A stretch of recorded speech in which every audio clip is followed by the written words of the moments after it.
Let me start with a simple question. Why do accidents happen at work? Most of the time, accidents don't happen because people want to get hurt.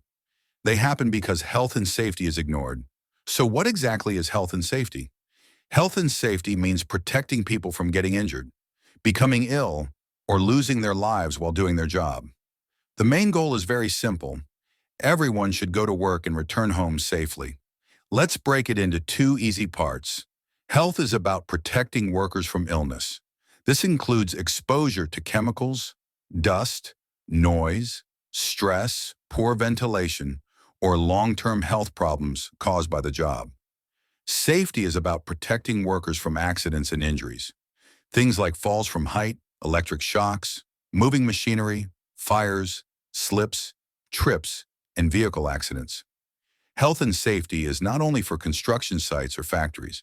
It applies everywhere: offices, shops, hospitals, warehouses, and even at home.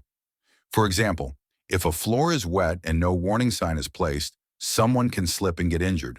If a machine has no guard, a worker's hand can be crushed. If chemicals are handled without protection, workers can become seriously ill.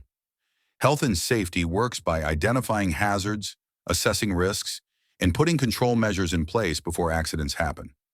When health and safety is done properly, accidents are reduced. Workers feel safe and confident. Productivity improves. Lives are saved.